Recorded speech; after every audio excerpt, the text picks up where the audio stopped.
Hello, I'm outside again. This time I'm in Tor Point, not far away from where I work. I'm waiting for Gemma to come and pick me up. Okay, after last vlog, I was talking about a couple of the TV pilots that I was watching because I was ill. And Stan off of Stan's Films pointed me towards a couple of others, but actually I'd seen them already. And I just forgot to talk about them, didn't really have time on that vlog. So this vlog is all about just the TV pilots of comic books and movies that just didn't get anywhere. So we'll start with Generation X, and I've got notes, so if I'm pausing, then that's because I'm checking my notes out. Right, like I said, Generation X, I missed out the second main point. So the first one was about Jubilee not being an X-Man, which is a major part of her character. The second big problem I had with it was the fact that they got rid of Chamber and replaced him with a kind of Iceman Bobby replica, which was a bit weird. And also there's no Penance in it, who was another main part of what the Generation X were. Now I'm guessing this was going to go on to be a series. They probably would have brought those characters in at some point, found a way of doing them. I mean, I know Chamber would be difficult to do, kind of, especially his power would be a bit difficult.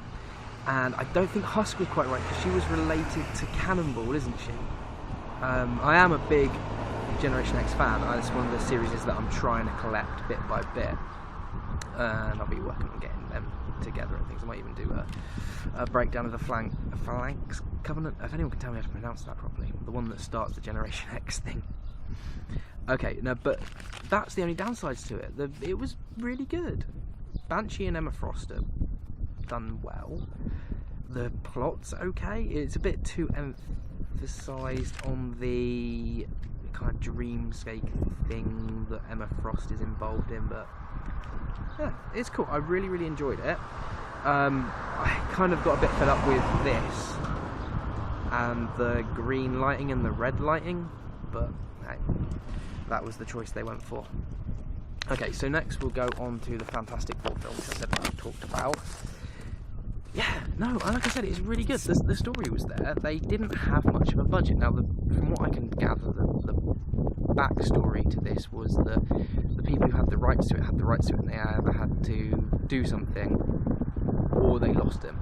So they just put this film together. Now, supposedly no one knew that it was never going to see the light of day except for like the head honchos. So they didn't really give him much of a budget, but the people who worked on it, that was really good. There's some really nice bits with Mr. Fantastic when they do his stretch.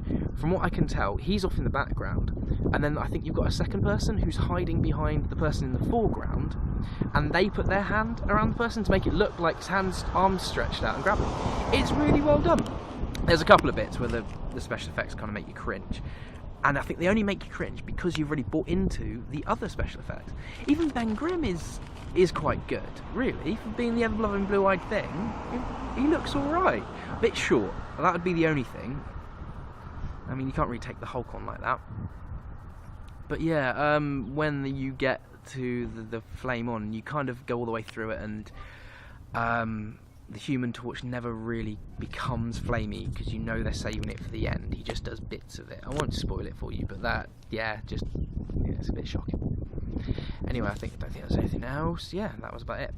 So, other bits that I watched the unaired pilot for Aquaman. That was alright. It's pretty much, it was what you're expecting it to be. It's complete Smallville. Nothing wrong with it. It was Smallville by the sea. I don't see why it wasn't picked up, especially because Smallville did so well. It's interesting. Yeah, the cast was good, the effects were good, the acting was good. I mean, I don't understand why it didn't work, but if you get a chance to watch it, really watch it. It stands alone on its own. If you kind of know who Aquaman is, then yeah, make a bit of sense. Then, alright, we'll go to Birds of Prey. Birds of Prey was a series probably late 90s, early noughties, and that was based around the Huntress, Diana Wayne, and Oracle. So in it, Barbara Gordon gets stabbed by the Joker, and this is Bruce Wayne and Selena Kyle as Catwoman have a baby, and then she witnesses the baby, or it goes up a bit, and then witnesses Selena Kyle being killed. And she, from what I can tell from the pilot, because I want to watch the rest of them, but I think I'm going to order it on DVD because it's about a tenner to get it imported from America. But from what I can tell, she won't accept any of the Wayne money. So Bruce is gone or dead, I'm not too sure which. And Pennyworth, Alfred, comes in and helps them in the Watchtower and stuff like that. So it's Oracle, Huntress, and this other random girl. It's very, very strong on the elements of kind of mutants and stuff like that. A bit more Marvel than general DC. But I think they would have done quite well. What else have we got? Oh, the Flash TV series, that's what I'm definitely watching. I remember this from being a kid, because what they did in this country was take the first 2 episodes, and basically it wasn't the first 2 episodes, it was an extra long episode for the pilot, and turned it into one film. Then they took 2 episodes, which are the Trickster episodes, so his first episode and his return, and made them into an extra long movie length thing and released it, and then did the same with a recurring character, kind of an old 50s superhero. I'm not too sure because I haven't watched it yet. I've got about episode 7 or 8 so far. I'm really enjoying it. It's really kind of, it's dark and gritty. I wouldn't say realistic because it's a man who can move faster than the speed of light, but I really enjoyed it. I'm really quite a positive person when it comes to all this kind of stuff. Yeah, the Flash is a good representation. Yeah, I can't see any problems with it at all. It's very of its time, very kind of early 90s. I can see it fitting in very well with the Superman series that they did. Yeah, I don't know why the New Adventures of Lois and Clark, it didn't kind of tie in. Whether it's just before, possibly it was made like 5 years before. So yeah, okay, so have I missed anyone out? We've done Generation X, we've done the Flash TV series, we've done Fantastic Four, Aquaman, Birds of Prey. One thing that Stan did say is I'm going to stop going because that's really annoying me and probably annoying other people as well. One of the other ones that Stan did say was Wonder Woman. Haven't had a chance to watch that one yet. I'm going to try and look that up and have a look and see what I think. Other bits of note are really Lois and Clark. New Adventures of Lois and Clark was just epic, and that went on forever and everyone's seen that. And the X-Men the animated series, which from my last vlog you might have realised that was what the DVD was. I don't think I actually said. I was so excited. Yeah, I've got up to all of Series 1, Series 2 and Series 3. It's brilliant.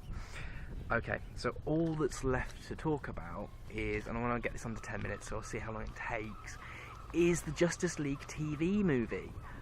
Oh, it was a pilot for a TV series that just went wrong.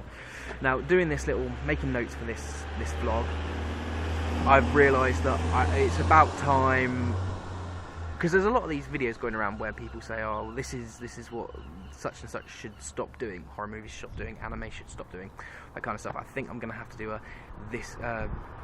what comic book adaptations should stop doing, and that will be most of what I'm about to say.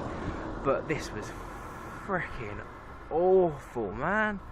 Oh, Hal Jordan was just wrong. He's a computer programmer? What? The man with no fear?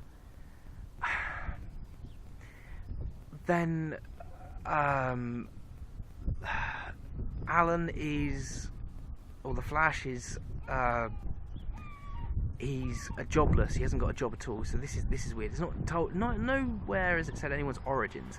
The Atom's about right, but he's not got a lot of money for someone who does quite a high-profile job. I think there's Vixen is in there, or is it Fire? No, it could be Fire. Sorry, yeah, not quite right, I don't think. Olaf's daughter, Ice, yeah. Oh, just don't do it. If you're thinking about it, don't do it. Listen, some of the special effects were good. Give him that. The ring kind of things. They didn't redo the Green Lantern's constructs. It was more a case of, well, here's a lasso or something like that. I think at one point he makes them fly by making helicopter blades. I don't know. Freaking awful. Really, really is. I think from what I can gather, someone said it was supposed to be Friends and superhero Friends, kind of Lois and Clark style, but anyway. Right, before it hits 10 minutes, I'm going to sign off and then try and upload this. So, see you again. Bye!